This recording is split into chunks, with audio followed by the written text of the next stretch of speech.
Buenas tardes, noches, días, no sé en qué momento estás viendo esto. Muchas gracias por estar acá. Bienvenidos a otra conversa con Gas. Hoy día tengo un invitado de lujo y la verdad que me da mucho gusto saludar a un compatriota exitoso en el exterior, el señor Humberto Polar. Chini, ¿cómo estás? Gracias por estar aquí en este espacio en una conversa con Gas.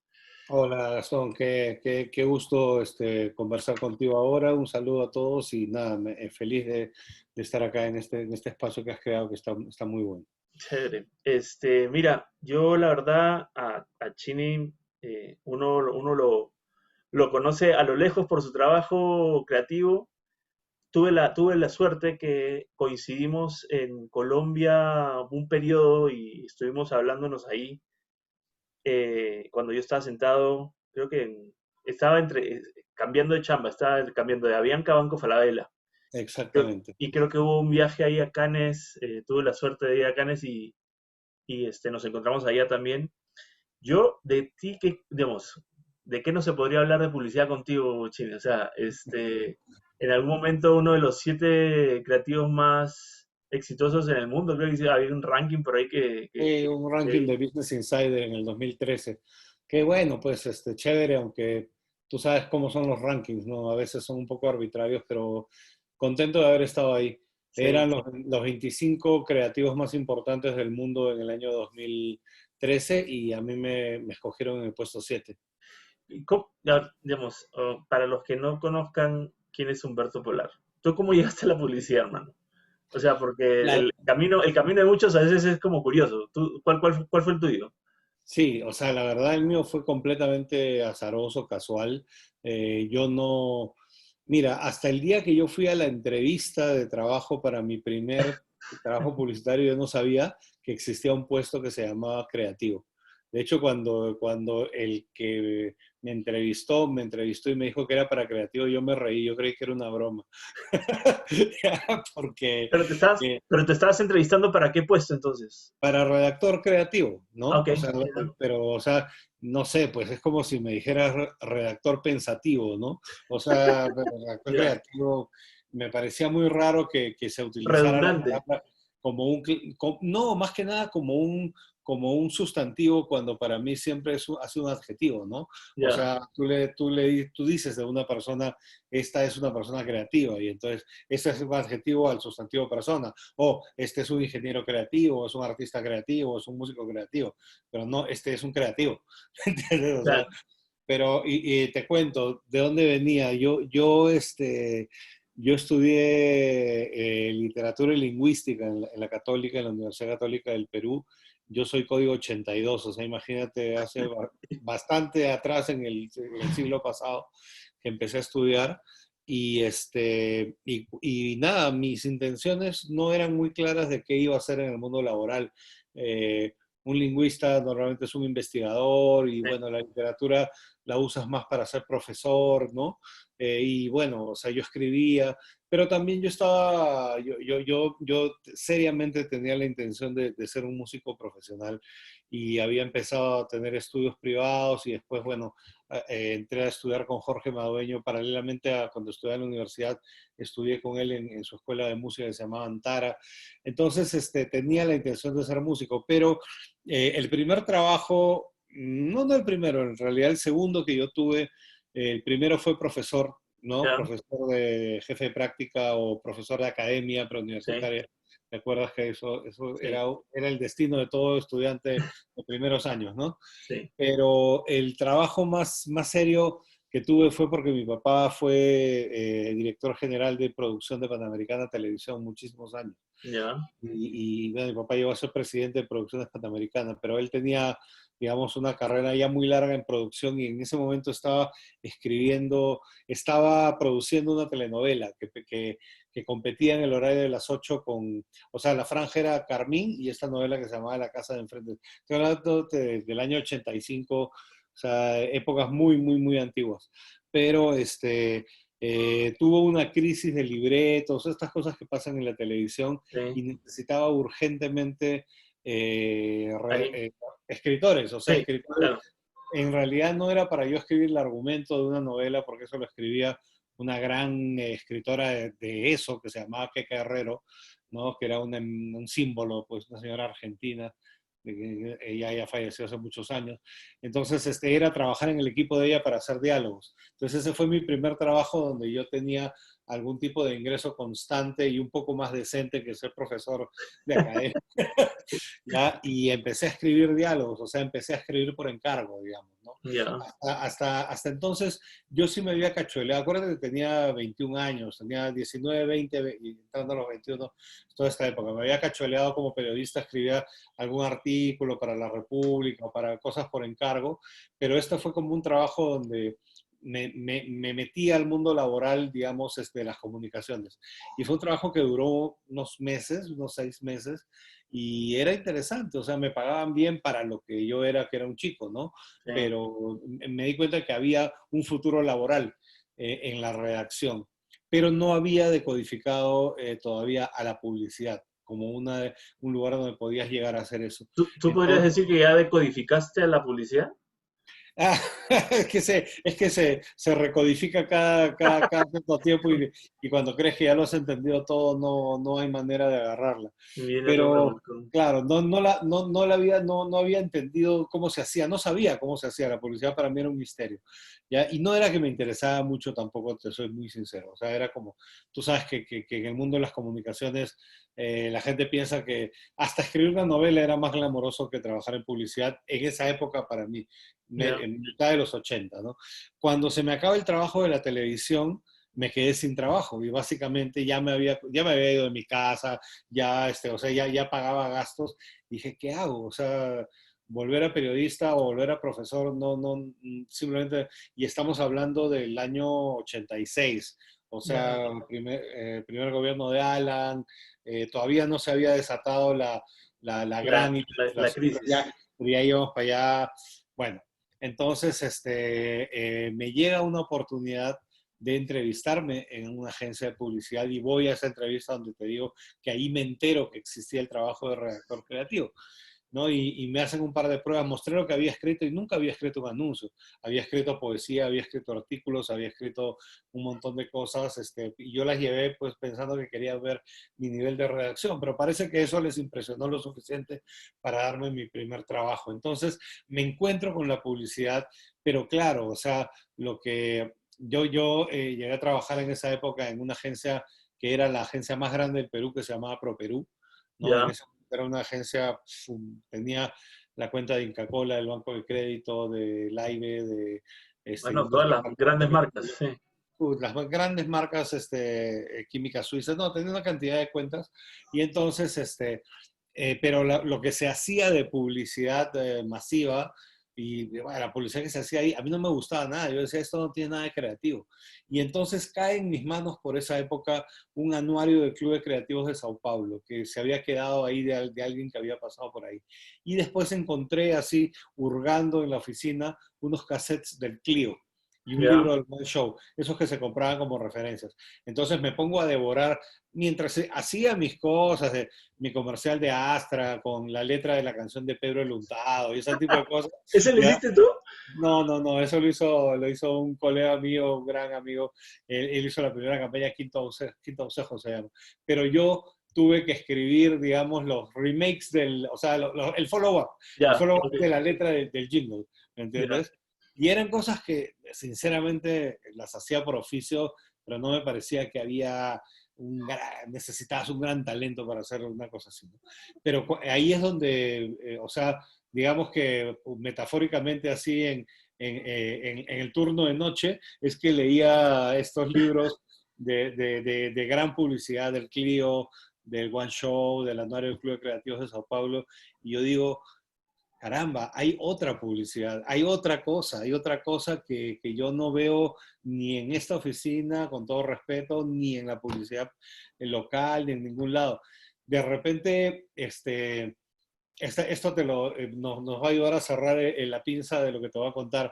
Aparece en la televisión este comercial alucinante del pegamento Tris. ¿Tú recuerdas ese comercial? Eso era el creativo que lo hizo, ya que fue mi jefe después en Macán, Colombia, que se llamaba Jan Stormfeld, pero que en Perú se le conoce por Teddy Lettersen, y que era famoso porque él hacía la publicidad de la Feria del Hogar de Yapu Ya, Gayá. sí. Y él tenía esa cuenta y tenía una cuenta de un pegamento que se llama Tris. Sí, sí, sí Entonces, me acuerdo la marca, pero no me acuerdo el comercial. él hace un comercial año 88, una cosa así, ¿ya? Donde sale él, porque además él no confiaba en ningún actor ni ningún vuelo, él era el que salía en sus propios comerciales. Y él tiene un acento sueco, ¿no? Ya. Entonces, estaba, estaba una taza rota, ¿no? Entonces, esta es una taza de té, esta es un asa rota, este es Tris, ¿no? Ponía dos, ponía el asa, la dejaba así, estaba como 15 segundos, 20, y después la soltaba y agarraba la taza y se la tomaba. Y decía, ¿alguna pregunta? ¿No? Ese era todo el comercial, O ¿ya? sea, demo de producto así en caliente. Y yo vi eso y dije, pero brillante, ¿me entiendes? O sea, y yo había estado viendo las cosas que en Brasil se hacían, que eran súper inteligentes, pero al mismo tiempo muy clavadas con el producto. Y yo decía, ¿por qué toda la publicidad que hacemos en el Perú son cancioncitas o jingles basados en canciones de Madonna o de los Pet Shop Boys a los que no les pagan derechos? ¿Ya? O sea, ¿por qué todo lo cantamos? ¿Por qué no hay storytelling? ¿Por qué no hay demos? Y ese comercial de Jan a mí me voló la cabeza. Yo dije, se puede hacer publicidad más creativa en el Perú. Y empecé a intentar hacerla, pero no era, o sea, yo era un copywriter, ¿me entiendes? No tenía ningún poder ni siquiera para convencer a mis jefes del área creativa, olvídate a los clientes. Claro. Pero empecé así y se me metió en la cabeza que me tenía que ir del Perú para hacer la publicidad que yo quería hacer, ¿me entiendes? O sea, que no ¿Y lo iba cuándo saliste de Perú entonces? en el 89. Ya. ¿Y te Yo fuiste a dónde? me fui a Ecuador a trabajar a McCann Erickson, Ecuador, y digamos, bueno, he dado una vuelta muy larga para contestar a tu pregunta, pero entro a la publicidad de casualidad, pero me enamoro muy rápido de un tipo de publicidad que no era la que hacía en mi día a día. Entonces inicio toda esta especie de odisea de salir de mi país, Sí. ¿no? A buscar un lugar donde pudiera hacer la publicidad que yo quería hacer. ¿Entiendes? Y Ecuador no me fue nada mal. Con Ecuador trabajé en Macán. En Ecuador, por ejemplo, sí había un concurso de publicidad, que no lo teníamos en Perú. En Perú no había concurso de publicidad. Y era una época en que la economía ecuatoriana estaba bastante mejor que la peruana, que eso era fácil En los ochentas, claramente, sí. claramente. Y el Ecuador durante unos años fue un lugar súper interesante para trabajar en publicidad. ¿Estás en Había Quito o en Guayaquil? Porque son dos mundos Está en diferentes. Guayaquil. Está Ah, en en Guayaquil. Guayaquil, Ya. sí. Pero tanto en Quito como en Guayaquil te encontrabas con un buen grupo de creativos peruanos, chilenos, argentinos, uno que otro brasilero, uno que otro español. O sea, había como un boom, no sé si eran petrodólares o bananadólares o camarón dólares o algo, que permitía, digamos, la importación de talento creativo. Entonces, por un tiempo, por unos años, Ecuador fue un lugar donde un montón de gente muy interesante fue a trabajar un rato.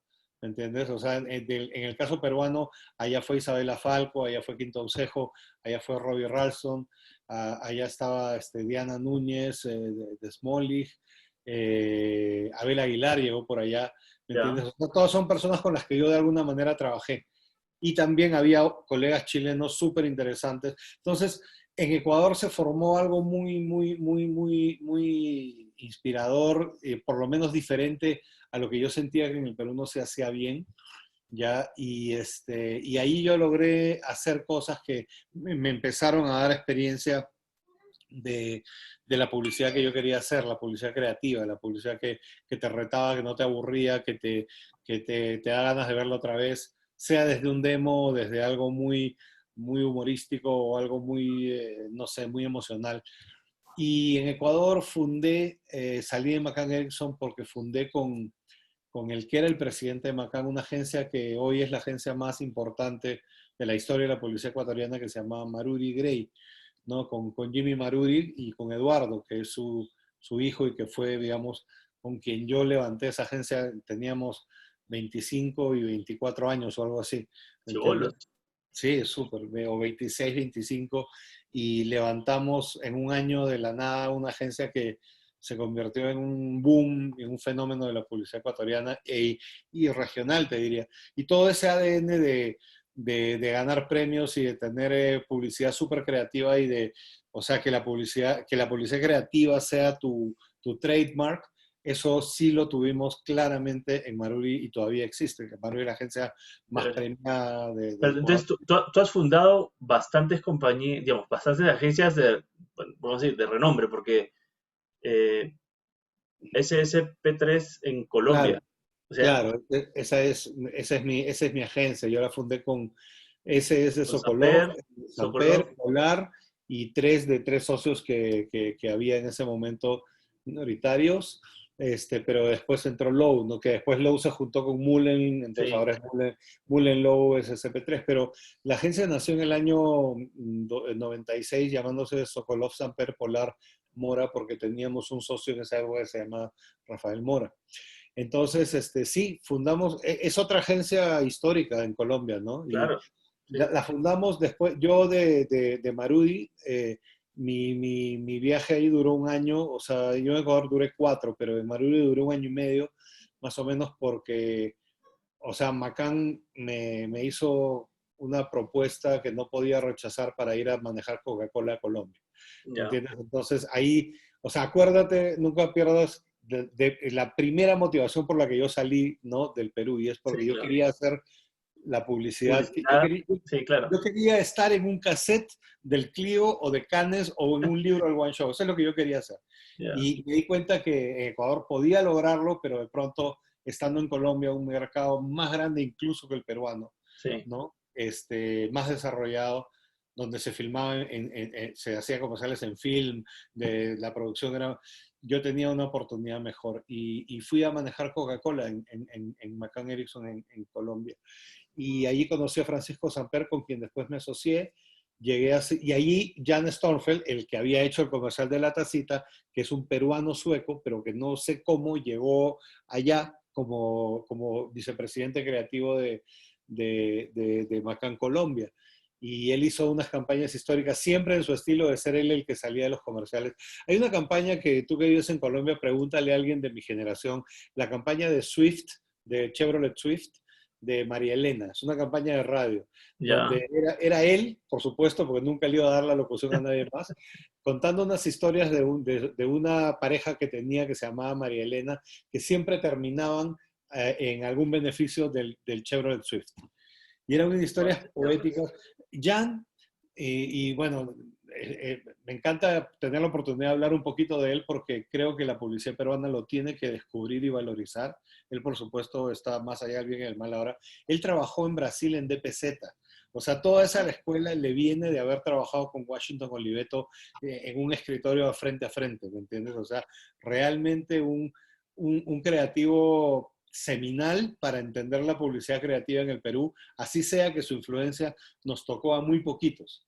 A mí, a Flavio Pantigoso por ahí, a alguien más por ahí, o sea, su influencia, pero yo lo tuve de jefe, pero en Colombia, no en Perú, ¿me entiendes? Entonces, bueno, fue una época increíble y duró hasta, Macán duró hasta al 96 cuando decidimos con José Miguel Sokolov, que era el VP creativo de Leo Burnett, armar SSPM.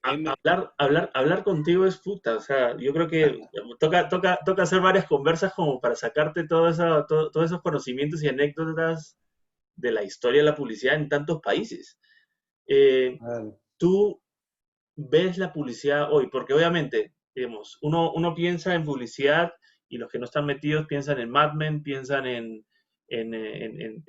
cómo se hacía esa publicidad antes, en la Big Idea y demás. ¿Qué cambios estás viendo tú y cómo te estás adaptando a cómo se hace o digamos, qué es cuál es la mejor publicidad hoy a diferencia de lo que se tenía antes? Bueno, mira, yo he pensado mucho en eso porque, de hecho, te cuento que en el año 2008 yo vendí mi participación en Lobo SSP3 y decidí salirme un rato de la industria precisamente porque me di cuenta que si había una industria que tenía una resistencia a cambiar que era preocupante, era la industria de la publicidad. O sea, yo Ya, sentí que los medios estaban cambiando vertiginosamente. Los clientes ya estaban empezando a cambiar, los modelos de producción estaban cambiando y las agencias de publicidad todavía seguían hablando de la dupla creativa, director de arte, copywriter, y de la Big Idea, que no tengo nada contra la Big Idea si entendemos que eso que fue dogma durante casi un siglo se vio revisada completamente por algo, y no quiero poner otra etiqueta, pero para entendernos un poco, yo lo llamaría más la liquid idea. O sea, Sí, la idea que es suficientemente poderosa, que se puede pero es usar como a un cualquier tsunami medio. Sí. que se mete por donde haya una ranura para meterse, que no es el caso de la Big Idea, que es más como una cosa, Concreta y un bloque sólido, sí. sí, un bloque sólido de pensamiento. Entonces, mira, yo pienso, para no entrar en los detalles de la era digital, etcétera, que eso es súper obvio y además ya es viejo, Sí, yo pienso que el cambio más importante que a un publicista le tocó entender en el momento en que yo tuve esa revelación, y que ahora ya creo que está tarde si no lo ha entendido, es el cambio de la publicidad como monólogo a la publicidad como diálogo. Para mí, sí. esencialmente, esa es la gran diferencia. Antes, en esta profesión, los que le vendíamos una campaña a una marca, lo que le estábamos diciendo a esa marca es que se pare en una plaza pública, en un bonito balcón, y lance un tremendo discurso que le iba a llegar a 100.000 personas, sin saber necesariamente qué respuesta había en cada una de esas 100.000 personas, ¿no? Y el discurso podía ser espectacular, ¿eh? O Sí, podía ser aburridísimo, sí. pero era monólogo. Hoy, lo sabes bien, no tengo que explicarlo, nosotros tenemos la posibilidad de que una emisión de nuestro mensaje sea escuchada, contestada, rebatida y rehecha por cada una de las personas a las que nos dirigimos, ¿no? Entonces, eso creó un paradigma que te obliga a pensar que la campaña publicitaria, a diferencia de la generación en la que yo nací, no termina cuando salió al aire. La campaña de publicidad empieza cuando salió al aire. Claro.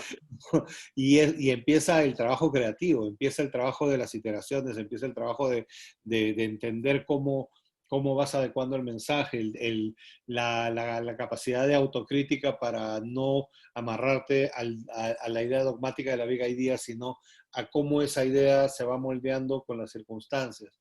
Entonces, para mí, el publicista de hoy, que nació ya en ese paradigma, tiene que volver a recuperar algo que de pronto con esta confusión que trajo el paso del monólogo al diálogo y el paso de los medios digitales y su aparente eficiencia y No, sí, la gente se obsesionó con digital y hay que hacer digital porque hay que hacer digital. Entonces, pues, el tema es que se obsesionó con el canal y no claro, con la función de la comunicación, que es dar un mensaje para algo, ¿no? claro. Hoy yo creo que las marcas, digamos, hasta las personas, o sea, digamos, las marcas se tienen que ver como un medio de comunicación hoy. Totalmente.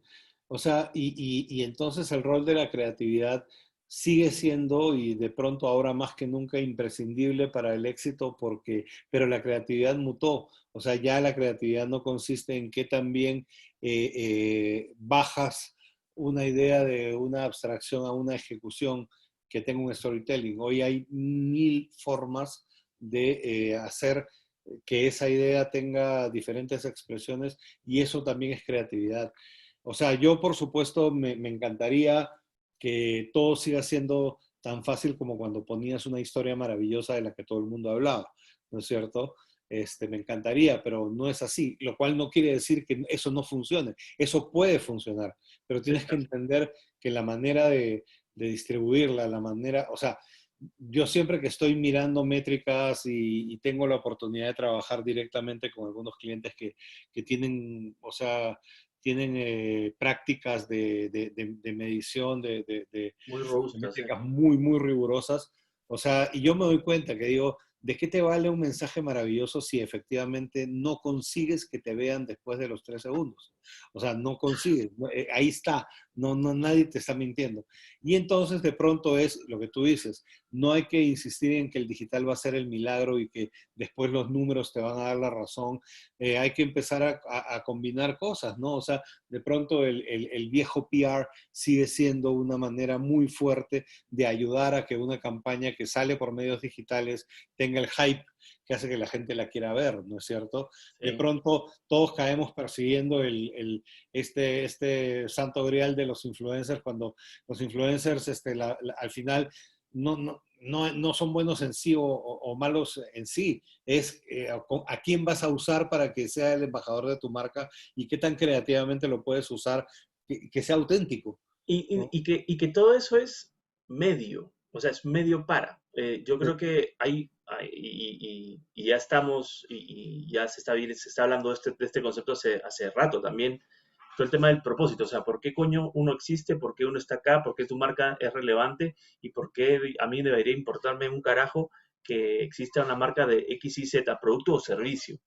El tema de poder sentarse y muy, muy mood millennial, si quieres, y poner esas gafas y decir, ok, esta marca existe aquí para hacer el mundo mejor de esta manera y voy a empezar a contar yo mi historia y empiezo yo a contar mi historia, como puedo tener estas conversas, por ejemplo, con gente que yo considero interesante, sí que se las regalo al mundo como para que puedan escuchar y sacar algo, y eventualmente alguien que se interese dice, ah, mira, yo me alineo con eso que estás creyendo y empiezas a generar esta tribu, estos grupos que ya te van a consumir más de 3 segundos porque eres relevante para ellos. ¿Sí? exactamente.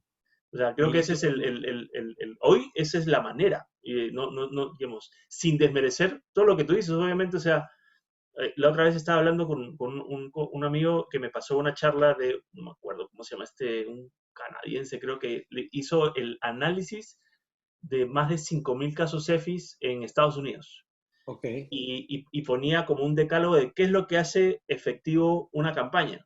Y te ujú, hablaba la mezcla de no es solo digital, es primero masivo, después digital, y el tema de realmente modular muy bien eh, la construcción de marca, las big ideas y el storytelling con el negocio que te genera caja.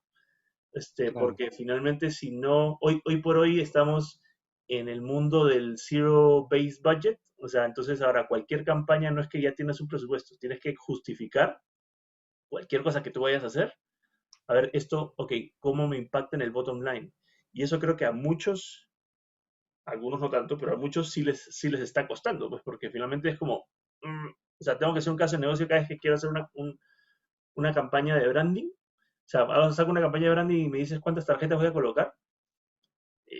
Y de alguna manera, o sea, si no tienes bien montados esos modelos de atribución, va a ser bien jalado que puedas responderle a tu financiero y decirle, sí, voy a conseguirte esto. O, o apostarle y esperar que venga a ver si te va bien. En el peor de los Claro. casos, que mucha gente digamos, está en esa situación, sabe que el 50% de su pauta funciona, el problema es que no sabe cuál de los dos. Claro. Es que fíjate que ahora que lo decías, me pongo a pensar que estamos regresando. Mencionaste Mad Men, ¿no? Y mencionaste toda esa época. Y Sí, claro, cuando uno ve Mad Men o escuchas historias de gente que trabajó en esa época, o sea, cómo Leo Burnett estableció las relaciones con sus clientes, o cómo lo hizo David Ogilvy, o cómo lo hizo Bernbach, la verdad es que estamos hablando de básicamente compromisos cara a cara que estos personajes tomaban sí, con los dueños de las empresas, ¿no? O sea, o sea muchas veces estaban sentados con el señor Campbell de las Campbell Soup, o sí, estaban sentados, ¿me entiendes?, o sea, con el señor Johnson de Johnson y yo no sé, te doy un ejemplo, pero sí, no sé si es exacto, pero a eso me refiero. Cuando tú le estás contando una idea al que fundó la compañía, ya, o sea, más vale que sepas lo que estás diciendo, ¿no? Y que si lo que vas a decir es, esto puede cambiar la historia de tu marca, o sea, seas convincente y te hagas cargo y después aparezcas si no lo hizo. Y aparezcas también si lo hizo. Y muchas de las grandes historias de este negocio, de historias de éxito, son campañas que funcionaron y, o sea, por eso cuando tú lees los discursos del viejo Leo Burnett o el famoso de nunca cuándo quitar mi nombre de la puerta, es porque nunca estuvo fuera de su ecuación hacerse responsable de los resultados de sus ideas, ¿no? Y después hay un hueco negro en la historia de la publicidad donde, o sea, todo se empieza a burocratizar y aparecen holdings y aparecen compañías que tienen CEOs que duran menos tiempo, que a su vez contratan a CMOs que duran menos tiempo, y entonces lo que terminas tratando de hacer es pasar piola, ¿no? En el periodo que te toca trabajar tanto agencia como marketing para ver qué logran hacer, pero siempre hay la posibilidad de que si las ventas no están bien le puedes echar la culpa o a un antecesor o a otra cosa que sucedió. Y después ya llega la era digital donde aparentemente todo, o sea, todo es una gran luz que ilumina todas esas zonas oscuras de las que te estoy hablando antes. Allá no te puedes escapar, cada centavo que vas a invertir tiene que funcionar. Entonces, pasa, para hacerte corta la explicación, que esa generación de publicistas que se preocuparon muchísimo de la calidad de la idea, más no de, puta, esta idea tiene que hacer vender porque si no, a mí el señor Campbell me va a cortar las pelotas en vivo, ¿me entiendes? O sea, eso no existe. O sea, o existe muy atrás, ¿me entiendes? O sea, creo que en mi generación nos preocupábamos como que quede bien filmado, que quede bien editado, que quede muy bien la fotografía. Ahí se iban nuestras obsesiones. El resultado de esa campaña, después hablamos de eso, ¿no? O deja, okay. O eso no se discutía. No, no. Y hoy estamos volviendo o sea, ya que todo es tan medible, deberíamos regresar a eso. Ok, vamos a hacernos cargo de cómo esto funciona, pero ahora voy a entender qué es lo que tú quieres lograr, cómo el mundo digital puede acelerar y optimizar tu inversión, etcétera. O sea, son otro tipo de cosas. Y yo estoy fascinado yo en este momento estoy haciendo consultoría creativa para muchos clientes directos, ¿ya? Y tengo esa oportunidad que no tenía cuando era parte del mundo corporativo todo el tiempo, que es de estar conectado en WhatsApp con el fundador de la compañía, ¿me entiendes? Y saber exactamente, o sea, qué es lo que le preocupa. O sea, obviamente les preocupa, y son startups, son compañías medianas, algunas ya han pasado un umbral de cierta facturación y están en camino del éxito, pero finalmente es como que uno puede vivir la angustia del que está levantando una empresa en este mundo de hoy, y tú eres su publicista, ¿me entiendes? O sea, como lo fue Leo Burnett, ¿no? Pero con unas herramientas espectaculares. Entonces, si las usas bien, ¿no? También unas herramientas muy castrantes si las usas. Obviamente, pues sentarse contigo, la verdad, es un lujo y yo te agradezco miles que me hayas honrado con darme un espacio de tu tiempo, porque la verdad uno puede aprender muchísimo contigo y en los que no, hay un curso de Creana que pueden comprar este fin de semana, creo que está ahí con descuento. Con descuento, sí. Con Humberto Conchini para que hablen de creatividad, pero la, la, el mundo de hoy realmente es un mundo de la ejecución, ¿no? Sin desmerecer las ideas, pero el que lo ejecuta mejor es el que se va a llevar los créditos. ¿Y por qué? Porque justamente el que lo ejecuta mejor va a llegar mejor y va a tener mejores resultados y va a poder vender mejor al board o al presidente o lo que sea el trabajo que uno hace. Yo te he seguido, o sea, digamos, yo había escuchado de ti y te conocí en Colombia, personalmente, ¿sí? Y a partir de ahí yo te he seguido el track porque, pues digo, un paisano exitoso hay que siempre seguir el rastro. Y veo que eres DJ, estás metido en la música, no sé si estás metido en la música hace años, Hace o, mucho. ¿sí? Desde, como te contaba al principio, yo tenía esa intención desde incluso antes de entrar a publicidad. O sea, yo estaba Yo cumplí 55 años y me di cuenta que llevo algo así como 41 años de guitarrista, ¿me Wow. entiendes? O sea, y he tocado, yo he grabado bastantes discos, he hecho música electrónica, he sido DJ, sí, soy DJ, pero ahorita, bueno, estamos todos encerrados, entonces la música se está haciendo de otra manera, ¿no? Pero Sí.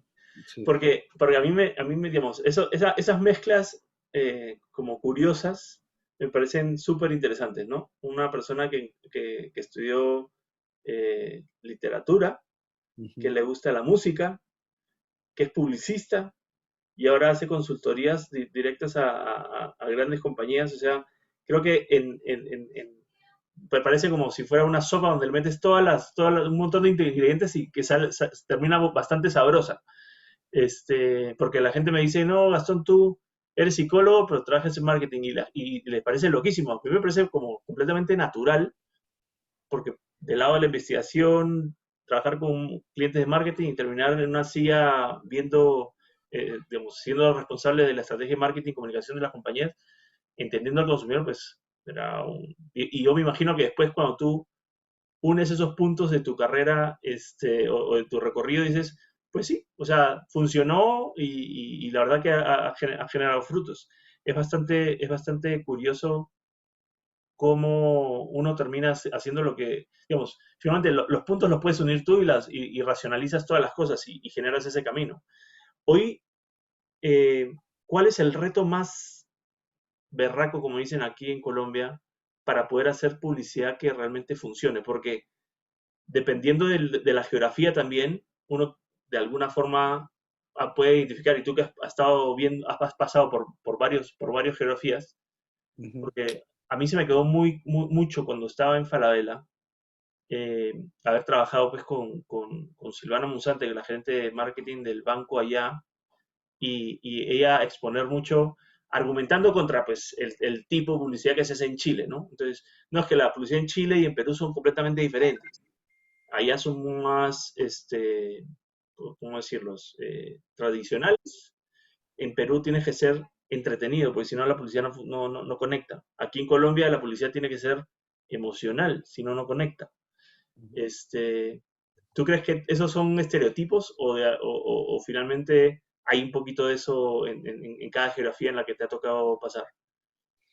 Yo creo que a pesar de que, o sea, nos hemos globalizado muy rápidamente, sin embargo, la publicidad refleja, bueno, la publicidad viene de la palabra público, ¿no? O sea, es una disciplina de la esfera pública y sin duda el contexto en donde se hace, el lenguaje en el que se hace, la idiosincrasia de una nación en la que se hace, tiene que influir. Y yo sí creo que eso es cierto. Eh, de hecho, creo que una de las cosas que le va a volver a dar relevancia a la publicidad es el sabor local, exactamente o sea, que la gente sienta que la publicidad no viene enlatada y hecha para una sola marca alrededor del mundo, sino que toca matices locales y siempre ha sido así. Ahora, lo que yo veo también es que tú dijiste hace un momento el tema de la ejecución Sí, y yo creo que el secreto para ser exitoso en esto, fuera de ser humano, de tener un toque, una antena muy, muy, muy bien alerta sobre el tema de la humanidad, de lo que vas a decir en el contexto en el que estás, también está en que no haya un gap tan grande entre la idea y la ejecución, ¿no? O sea, creo que el secreto para hacer buena publicidad hoy en día es que dejemos de idealizar a la idea como algo que sucede en una parte previa del proceso, ¿ya? Porque sí es cierto que muchas ideas vienen primero y las ejecuciones después, pero también es completamente cierto hoy en día que estar metido en el contexto y empezar a experimentar algo te puede dar una idea, ¿no? O sí, sea, puedes nutrirte de eso ya tratando de resolverlo. Otra cosa importante es la flexibilidad para saber que una idea no es, no tiene que ser la misma, ¿no? Desde que la tuviste y hay que cuidarla y defenderla como el lugar porque la idea está viva. Y hoy en día el concurso de otras personas, el concurso del mismo consumidor, construyendo sobre lo que, el impulso que tú has dado, el estímulo, puede hacer mutar una idea y tenemos que estar abiertos. Yo creo que hay mucho de ego en esto de querer ser reconocido como los creadores de una gran idea, pero ciertamente yo siento que nuestra profesión de creativos hoy es un punto medio entre un creador, un curador, o sea, y un psicólogo social, ¿no? O sea, de alguna manera, o sea, estar muy alerta a qué hay detrás de las cosas que una campaña genera, para agarrar esas cosas que están ahí y volverlas a Relevantes, porque finalmente eso es lo que te va a permitir que se quede más de 3 segundos. así es, y usar los insumos, o sea, usar todo y todo eso sean insumos para la siguiente etapa de la campaña. Yo una de las cosas que siento absolutamente diferente a cómo hacía las cosas antes es que nunca paro de pensar y siempre estoy nervioso por una campaña que está corriendo, porque estoy totalmente pendiente. Y claro, el cliché es que estás pegado a tu teléfono mirando, pero estoy mirando la campaña, o sea, estoy mirando las reacciones, estoy mirando qué sucede y también me doy cuenta cuando está completamente apagada y también me doy cuenta cuando está hot, ¿no? O sea, de pronto veo que hay una pieza de contenido que crece exponencialmente con miles de vistas cada día y con una pauta muy modesta y yo digo, acá hay algo que va más allá de los algoritmos, que va más allá de, aquí hay humanidad, se logró tocar algo, El ¿no? nervio, sí, el nervio. Siempre, Sí, siempre quieres tocar ese nervio y que la gente reaccione. totalmente. Oye, Chini, ¿no? Como esto, la verdad, tiene que entrar en Instagram, entonces no me Sí, puedo ir muy largo. no te preocupes, no te preocupes. Pero la verdad yo quiero agradecerte mucho el espacio. La verdad para mí es un gran honor que me hayas dado este pequeño tiempo para poder conversar contigo. Espero que podamos repetirlo porque Por yo creo que hay supuesto. mucho para hablar del tema. Yo solamente que te quiero dejar ir con, por dar así, creo, 3 consejos a esos presidentes o a esos CMOs o a ese emprendimiento para Ujú. que una publicidad sea relevante. Digamos, 3 tips que tienen que, digamos, revisar como para asegurarse, como una pequeña fórmula tuya, eh, a ver qué tienen que revisar y no dejar ir. Bueno, difícil pensarlos así a bote pronto, como dicen acá en México, pero lo intentaré. Mira, la primera para mí sería si el consejo va para gente que tiene que tomar decisiones tan rápidas de marketing y de ejecución, digamos, de publicidad, es siempre tener cerca la opinión de un creativo, de un buen creativo. Porque no importa que lo que se esté haciendo sea algo de pronto muy de performance, algo muy de optimización de una inversión, muy de mensajes de hard sell, todas esas cosas, el lenguaje y la sensibilidad importan. O sea, no nos dejemos meter en una solución tecnológica que obviamente está a la mano hoy día, pero que puede llevar muy pronto a que toda la publicidad sea exactamente igual. Todavía no lo es, pero puede llegar un momento en que toda la publicidad sea exactamente igual y entonces vamos a volver a foja cero y vamos a redescubrir el valor de la construcción de una marca y yo creo que estando cerca de personas creativas podemos, o sea, la gente que toma esas decisiones puede evitar llegar a ese dolor de cabeza. O sea en la forma de tener una buena agencia, un buen consultor o tener dentro de la El equipo, oficina, sí. si a alguien.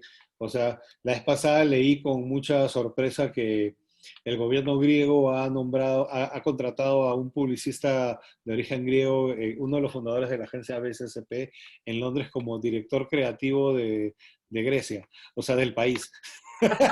Wow. Sí. No, no me acuerdo si es bueno, es un puesto, es como un Es ministro, un puesto pero de gobierno, pero sí, tiene el nombre creativo en el su cargo. puesto es director creativo. O sea, a él le van a consultar cosas que se tengan que tomar, que vengan desde ese lado del pensamiento. Bueno, lo segundo que yo diría es, está relacionado con lo primero y es no dejarnos atrapar en que la publicidad y la comunicación es una ciencia exacta, porque no Sí, lo es. Ya, o sea, cada vez más se parece, pero no lo es. O sea, no lo es y tú te vas a dar cuenta después de haber hecho un montón de cosas que eran siguiendo los pasos, by the book, todo bien hecho a la hora de la construcción de una pauta digital, por ejemplo, que los resultados no llegaron, ¿no? Entonces, y por eso digo que está asociado con lo primero, por eso tiene más que ver con entender el rol de la publicidad y estamos en una era en la que la reputación pública tiene importancia, pero de pronto, si no estás encontrando en las agencias de publicidad las respuestas a ese tipo de inquietudes, ¿no? De cómo manejar la reputación pública, porque repito, siento que las agencias se han tardado demasiado en actualizarse, entonces recurre a otro tipo de personas, ¿me entiendes? O sea, hasta periodistas pueden ser útiles, ¿me entiendes? Para sí, ayudarte a entender el zeitgeist, ¿no? O sea, qué pasa en la sociedad donde se está moviendo la reputación de tu marca y no todo es métricas, las métricas son como siempre lo fue la investigación, son, como decía David Ogilvy, ¿no? Es como un poste para un borracho. El borracho lo utiliza para apoyarse en vez de para iluminarse, ¿no? O sea, hablando de la investigación, decía, no podemos dejar que se use la investigación como un borracho usa un poste. El poste es para iluminar la calle, no para apoyarse. Pero bueno. Y la tercera, no sé, de pronto está más en las circunstancias que estamos viviendo, donde todo se ve un poco difícil, pero va, todo muy difícil en algunos casos, pero yo pienso que las comunicaciones son muy necesarias, ¿no? O sea, que el tener un presupuesto de comunicación, una estrategia de comunicación y un lugar en tu mente para la comunicación, sea en el negocio que estés, es supremamente importante porque, o sea, la gente se está haciendo muchas preguntas y las marcas que no responden a esas preguntas con autenticidad se va a notar. ¿Me sí, entiendes? claro. Las que agarran el manual de marca con propósito, página 9, o sea, creo que son... Como todos los comerciales que salieron al inicio del COVID, ¿no? Que todos estaban cortados con con el mismo guión. Claro. Y es mucho más importante hacer que decir. O sea, haz cosas chingonas, haz cosas que estén buenas y después dilas. ¿Me entiendes? Pero primero pensar en cómo hacerlas y cómo darle una evidencia al público de que tu propósito está en marcha, ¿no? Chévere. Oye, nada, Chini, muchas gracias, en serio. Espero que les haya gustado a todos los que están viendo esto, tanto como a mí, esta conversa. Espero que te vaya bien y estamos hablando, que yo te voy a llamar para otra conversa, tenla por seguro. Me encantaría, Gastón. Excelente. ¿Vale? Bueno, muchas gracias a todos. Muchas Chao. gracias. Bueno,